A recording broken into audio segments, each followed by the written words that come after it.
Olá, bem-vindo a mais um vídeo da Rosa Cruz Áurea. Hoje nós vamos bater um papo juntos. Eu sou a Jade, estou aqui com o Zé. Nosso tema da reunião de hoje é karma, liberdade e responsabilidade. A gente vai bater um papo com vocês para tentar desmistificar um pouco o assunto e falar de um aspecto bem prático com relação a esse tema.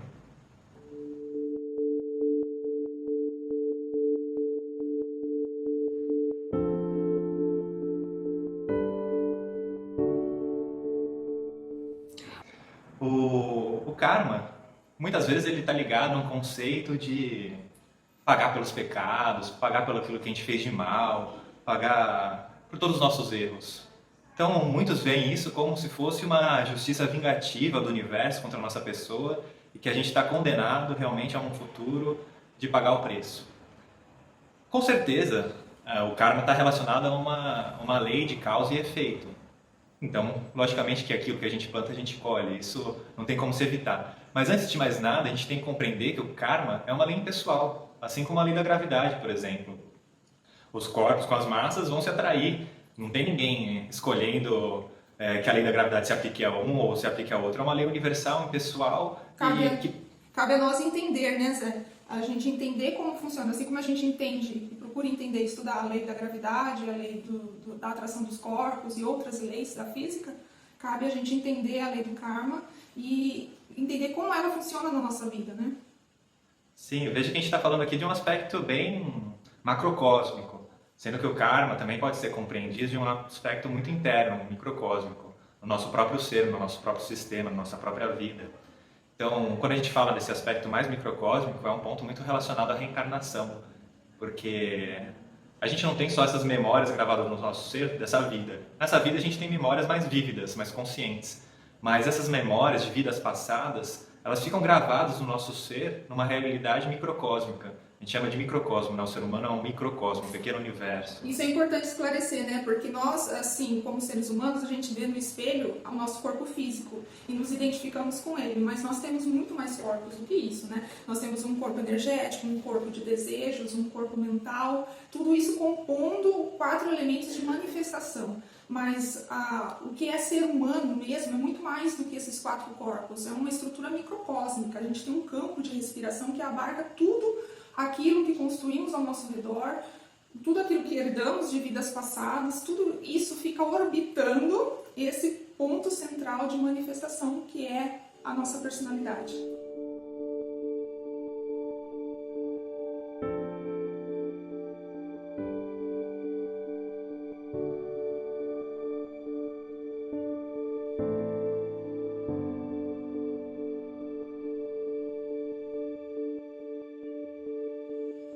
Isso, e no centro desse microcosmo, esse núcleo fundamental, é aquilo que nós chamamos de rosa do coração, simbolicamente, de átomo centenário do espírito, que todos aqueles que já acompanham nossas palestras sabem que elas sempre orbitam nesse ponto fundamental, de que antes de mais nada o ser humano provém de uma realidade espiritual e que tem uma semente de luz no seu ser, tem um foco espiritual que é a base de qualquer caminho de transformação da consciência, realmente que possa transcender um aspecto só de melhora, de treinamento, ou até mesmo de conseguir poderes, mas uma revolução realmente completa no nosso ser. E mesmo em semente, né, Zé, esse ponto é o que nos conecta, né? É o que nos une como seres manifestantes conscientes. Sim, com certeza, Jade. E nessa questão de reencarnação, voltando um pouquinho ao tema, nesse microcosmo ficam gravadas diversas experiências de reencarnações e reencarnações, sendo importante dizer que o que reencarna realmente é essa centelha espiritual, esse núcleo, com esse microcosmo, esse campo de forças, enquanto a nossa personalidade, com seus corpos, essa consciência que está lúcida agora, ela vai se apagar também depois da morte, porque esses corpos eles dependem até mesmo desse corpo físico para se manter. E assim, nesse ponto eu gosto de entender essa lei do karma fazendo uma correlação com conceitos de eletromagnetismo, né? Pensa assim no corpo astral que temos, né? O corpo astral é o nosso corpo de desejos e ele gera polaridades dentro do nosso sistema o tempo inteiro. Pelos nossos desejos, a gente cria ali tensões em nosso sistema. Pensa quando a gente está muito nervoso ou muito eufórico, não fica com tensões no corpo, não fica, né, tenso e sentindo musculatura tensa e tal. Isso é só a pontinha do iceberg, porque o corpo astral ele gera tensões eletromagnéticas muito mais poderosas em nosso sistema. E essas tensões advêm das nossas inter-relações sociais, com o mundo, com os outros ao nosso redor. E isso tudo vai gerando tensões eletromagnéticas nesse microcosmo humano, né? É muito mais que o nosso corpo físico, um microcosmo humano. E a resultante disso tudo, como se estivéssemos somando vetores de força, né? A resultante disso tudo vai coincidir num karma que vai se manifestar em determinado momento, quando esse karma estiver maduro, ou quando encontrar uma manifestação pronta para ele vir à tona, né? Então, eu gosto de fazer essa correlação pensando no eletromagnetismo. A gente cria tensões, correntes eletromagnéticas no nosso sistema que buscam uma forma de escape, de manifestação. E isso vem à tona no momento oportuno. Aí a gente pode compreender essas tensões como questões profundas que estão na alma do ser humano gravadas, como tensões que precisam ser compreendidas de uma certa forma. E essas tensões, elas se manifestam em nós porque elas também, de certa forma, nós somos o próprio resultado delas. Então, a gente fala, nossa, como as questões na minha vida se repetem, como eu sou vítima das situações, como toda vez que eu saio na rua eu tenho uma briga porque eu encontro uma pessoa chata. Mas será que não somos nós que temos uma questão, por exemplo, uma tensão de um nervosismo profundo, de uma falta de compreensão com as outras pessoas, e isso faz com que as situações se repitam inúmeras vezes de forma igual? E a gente nem tem consciência disso, né? Só é influenciado, só manifesta isso sem nem perceber, porque não temos um menor nível de autoconhecimento por vezes, ou o nosso nível de autoconhecimento não chegou tão fundo assim. Então a gente só reage, né? Achando que está tomando alguma decisão e culpando o destino ou qualquer força sobrenatural pelas desventuras que acontecem na nossa vida, né?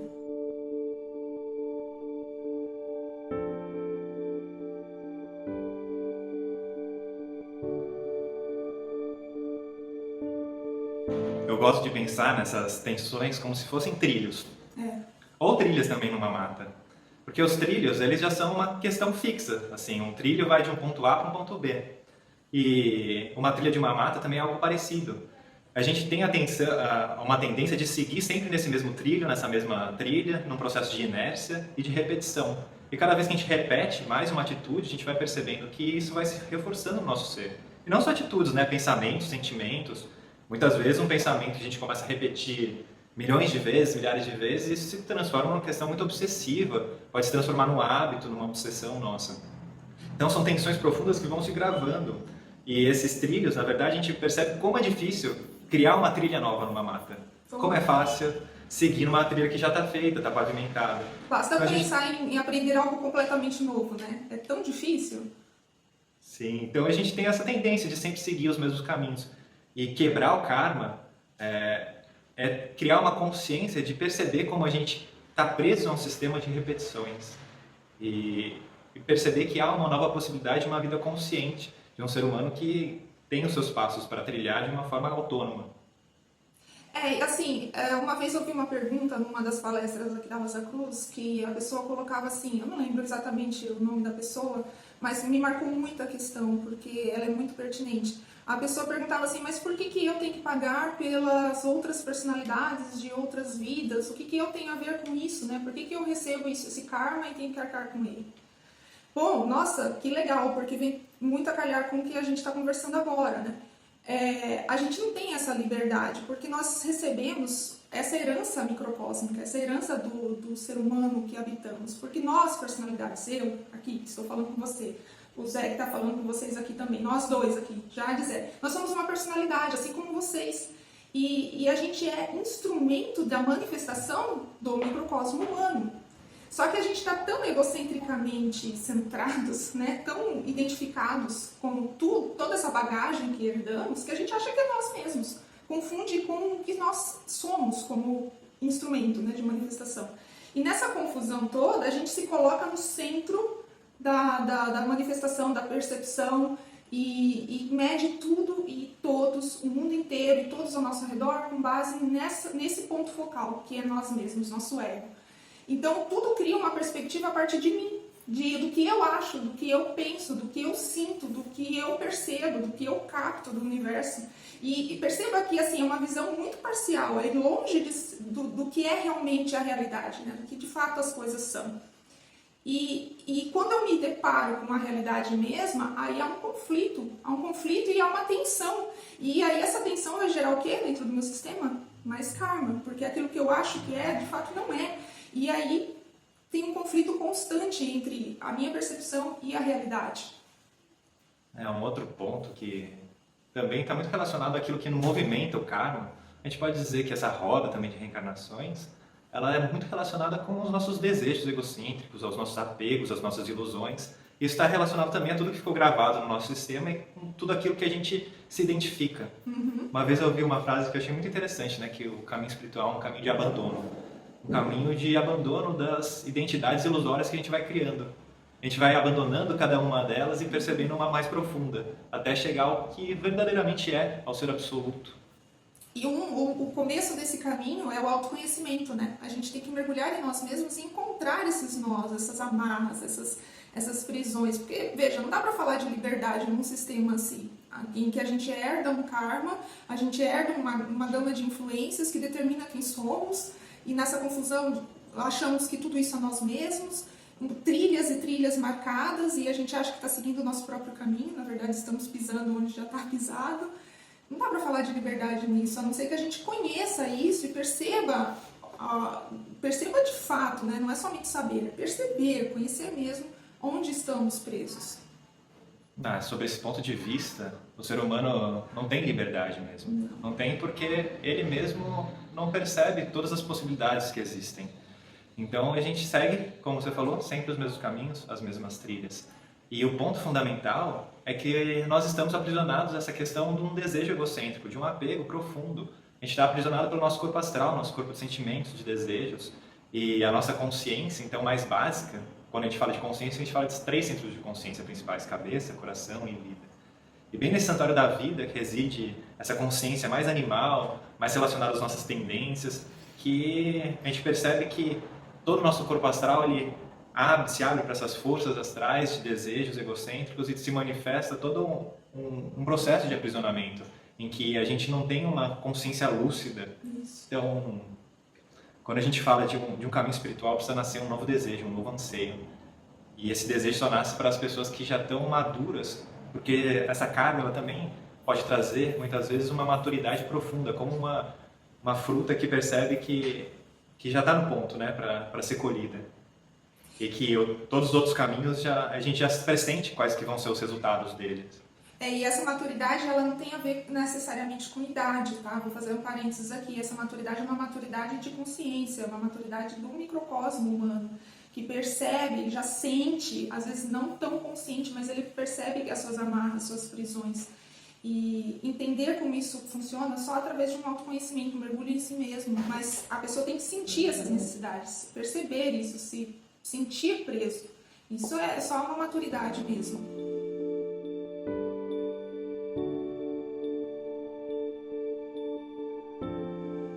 Tem uma frase do Buda também que ele dizia que o ser humano é como um macaco preso numa árvore. Ele vai pulando de galho em galho sem nunca encontrar fruta.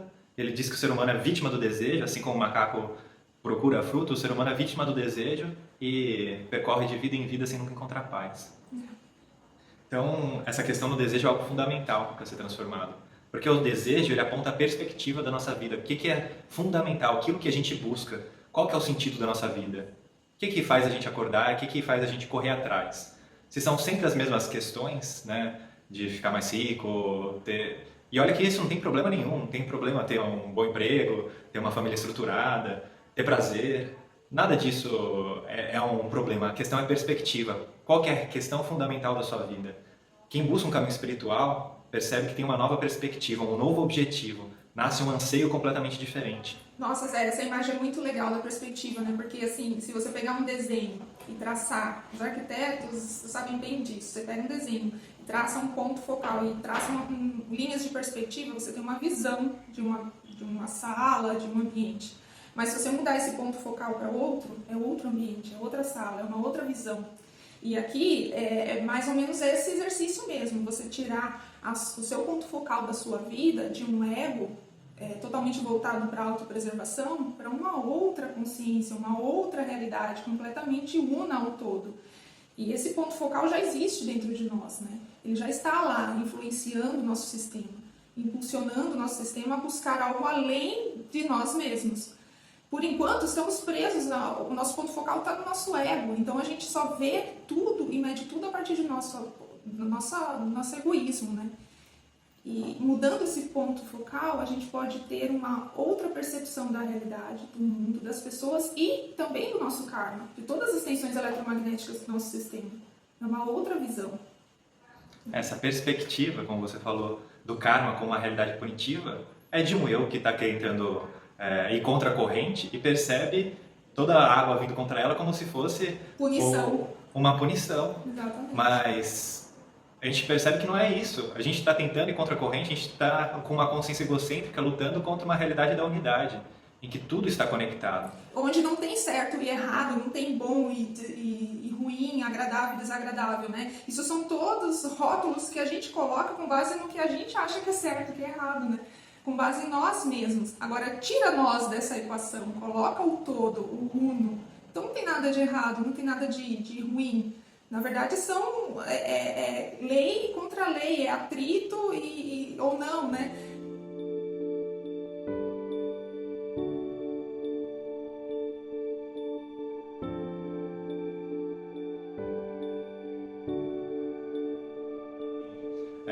O karma é uma lei de inter-relação.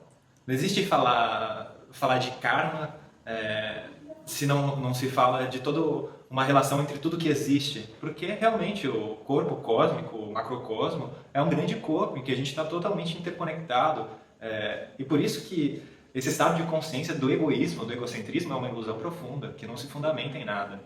Então, muitos te falam de Dharma, que seria entrar no movimento. A gente está no contra-movimento. A gente precisaria entrar no movimento. Então veja que o Dharma também não é simplesmente fazer o bem, porque o bem e o mal são questões morais. A gente está falando de leis universais. Muitas vezes a gente confunde as leis que a gente cria, né, leis morais de bem e mal, com as leis universais. Elas não têm nada a ver, não tem relação entre si. Então a gente tem que entrar no Dharma, nesse movimento.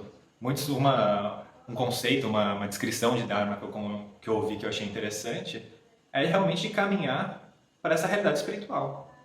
É isso, Dharma, esse caminho de se reconectar com tudo. Na verdade, a gente não consegue nem se desligar, mas a nossa consciência, ela se acha desligada, desconectada do todo. Mas a gente perceber novamente a realidade, a verdade do todo. Olha que interessante, você falou uma coisa muito bacana aqui. A gente não está desconectado do todo, mas a gente se percebe desconectado do todo. Porque a gente se coloca no centro do universo que criamos para nós mesmos. Mas estamos, em realidade, conectados. E percebemos essa conexão, às vezes de uma forma negativa, às vezes de uma forma positiva, dependendo do que a gente acha que é bom ou ruim para nós, né? E aí começa todo o conflito. Exato. Todas as tensões e toda a geração de karma dentro do nosso sistema. Porque a gente começa a classificar tudo como bom e mal, ter concepções antagônicas sobre o mundo, e achar que as concepções dos outros são ruins. E percebe que esse karma, ele extrapola nós mesmos, o nosso microcosmo humano, porque estamos conectados uns com os outros. A gente faz parte de um único corpo macrocósmico muito maior do que conseguimos conceber. Então é natural que o karma de um esteja ligado ao karma de outros, né? Então, só a gente não consegue perceber, não conseguimos vislumbrar isso. Em primeira parte, porque estamos nos apartando, nós estamos nos isolando do todo. E outra parte é que a nossa consciência, ela, além de ver somente a si mesma, ela está imatura, ela precisa amadurecer como espécie, como um ser humano mesmo. E para isso há um caminho, há um trabalho que devemos desenvolver, para isso que nós fomos criados, para isso que viemos à manifestação, ganhamos corpo, ganhamos instrumentos de manifestação. É para que esse aparato da consciência se desenvolva a ponto de conceber o todo não só ao nosso redor, mas em nós mesmos. Manifestar esse princípio da supraconsciência em nós. Manifestá-lo plenamente, não apenas como uma influência sutil que nos impulsiona a buscar um caminho espiritual, mas sermos uma vida espiritual plena, né?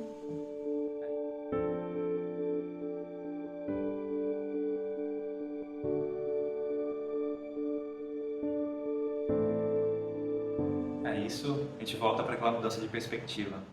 Esse desejo para quebrar todo esse egoísmo, toda essa visão de mundo, tem que ser um desejo profundo. Assim como alguém que está se afogando precisa desejar para o ar. Então, é assim, aquele desejo das entranhas de que há uma maturidade tão grande que não dá para viver se enganando mais. Exato. E então, esse Dharma, né? Como a gente vai voltar para o tema, o karma, responsabilidade e liberdade, né? Acho que era isso. Isso. Então, quando a gente fala de liberdade, não é a gente fazer o que a gente quiser, mas é uma responsabilidade de perceber que a gente está integrado no todo e que tudo que a gente faz, teoricamente, de mal para os outros é um cuspir para cima, porque vai cair na nossa testa. Nossa, interessante você falar isso, assim, que liberdade não significa fazer aquilo que a gente quer. Talvez liberdade, nesse sentido, agora, diante do panorama que a gente traçou até agora, seja entender qual é o nosso papel e executá-lo da melhor maneira possível, né? Colaborando com a unidade.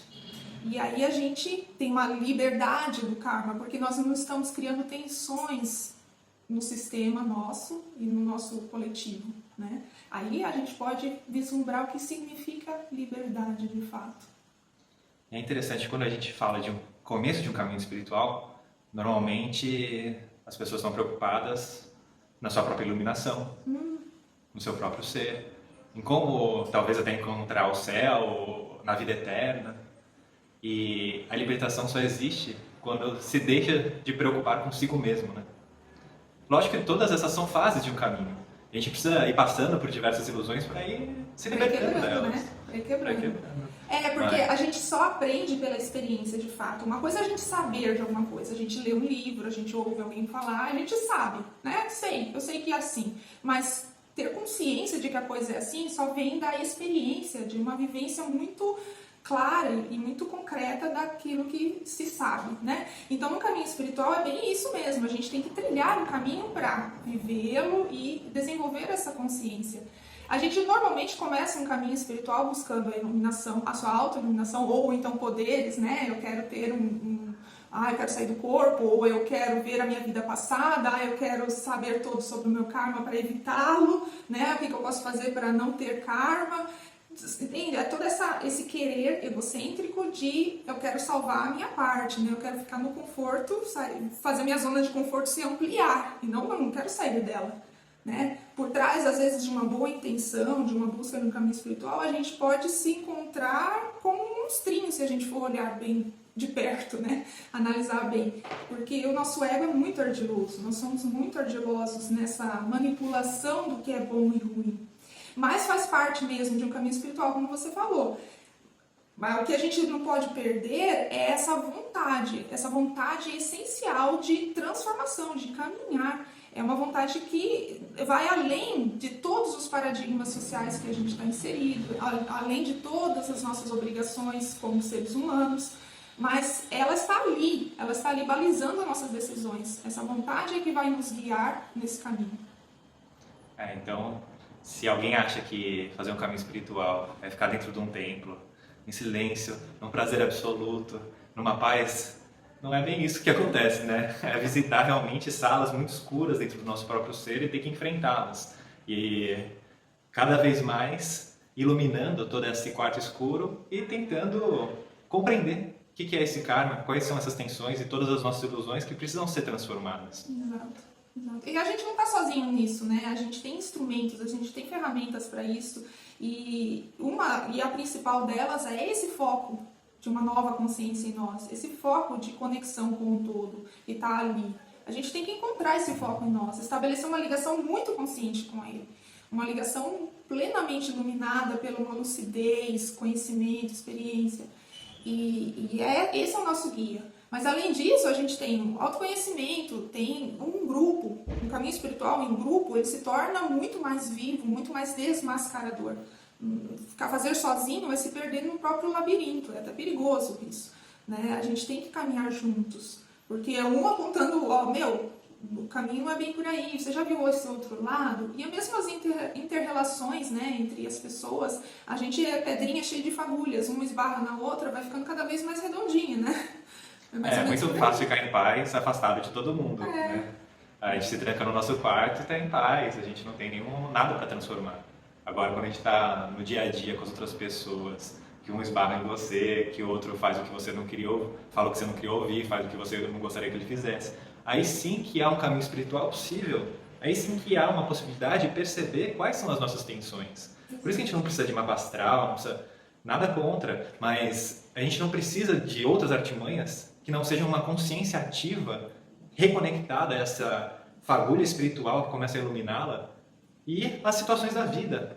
Enfrentar a vida, enfrentar os nossos relacionamentos, as situações e perceber aquilo que precisa ser transformado. Exato. Olhando para isso e saindo do centro das atenções e observando por que eu estou nessa situação, por que determinada coisa aconteceu, qual o meu papel nisso, qual a minha conexão com isso, por que eu estou experimentando isso. Seja bom ou seja ruim, né? Porque as coisas boas, aquilo que a gente julga bom, é tão aprisionador quanto aquilo que a gente julga ruim.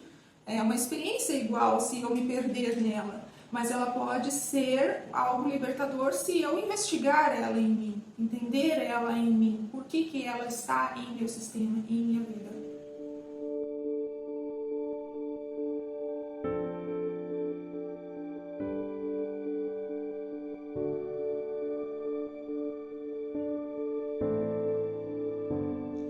Bom, tem um conceito, acho que eu vou mudar um pouquinho o assunto, né? Mas voltando sobre a reencarnação, tem um conceito que eu acho tão bonito que vale a pena a gente mencionar, que é o que os orientais falam dos bodhisattvas da compaixão, que são aqueles que, de certa forma, deixam de ingressar nessa plenitude, né, desse nirvana todo, para poder estar ligado a essa humanidade que tanto precisa caminhar e tanto precisa se iluminar e se transformar. Então, isso volta naquele ponto, né, de como que um caminho espiritual não é um caminho de se voltar para si, para o seu próprio bem-estar, para o seu próprio ser e para o seu próprio auto-melhoramento, exclusivamente. Mas é um caminho de transformação da humanidade inteira. É interessante, porque somos células, né? A gente é célula de um corpo muito maior do que a gente consegue conceber.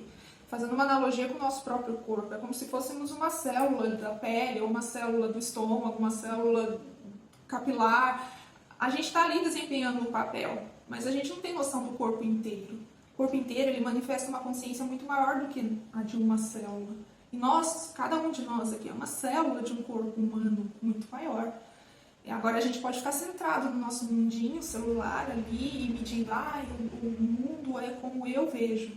Ou a gente pode tentar conceber nosso papel nesse corpo, conceber o que ele significa para a manifestação dessa consciência maior do que eu. Qual é o meu papel como consciência nesse tudo? Legal isso. Sim.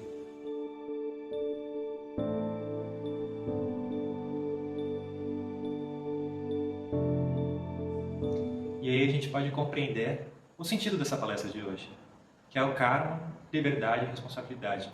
Liberdade porque a gente se liberta de todas essas trilhas emocionais, mentais, de experiências, desses caminhos que a gente sempre repete, e a gente ainda assim, a gente tem a responsabilidade de ser uma célula desse corpo vivo, universal, e uma célula responsável, que trabalha em prol do todo.